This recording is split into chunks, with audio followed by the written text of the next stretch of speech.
Hi friends, இன்றைக்கி பார்த்தீங்கன்னா 10 kilometre easy recovery run பண்ணேன்.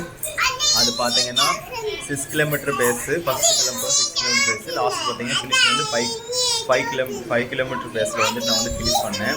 ஒரு கிலோமீட்டர் 5 மினிட்ஸு பார்த்தீங்கன்னா ரொம்ப ஸ்லோவாக ரிலாக்ஸாக ரன் பண்ணேன். இந்த ரன் எதுக்கு அப்படின்னா, நேற்று நான் ஸ்பீட் ஒர்க் அவுட் பண்ணேன். இப்போ நாளைக்கு வந்து டெம்போ ரன் பண்ண போகிறேன். இந்த இடையில வந்து ஈஸி ரெக்கவரி ரன் வந்து பண்ணும்போது நமக்கு என்னம்னா ஆக்டிவ் ரெக்கவரி, நம்ம வந்து தூங்குறது வந்து ஒரு ரெக்கவரி, மசில்ஸில் ரிலாக்ஸ் ஆகும், க்ரோத் ஆகும்.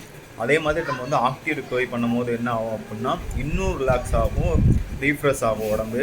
அதனால் இந்த ஆக்டிவ் ரெக்கவரி ரன் பண்ணேன். இந்த 10 கிலோமீட்டர் ஓடி முடிச்சதுக்கப்புறம் பார்த்தீங்கன்னா 7 கிலோமீட்டர் வந்துட்டு நான் ஈஸியாக ரிலாக்ஸாக வந்து சைக்கிளிங் பண்ணேன் ஜாலியாக. இப்போ வந்து ஸ்ட்ரெச்சிங் பண்ணிகிட்டு இருந்தேன். ஸ்ட்ரெச்சிங்லாம் முடிஞ்சிருச்சு.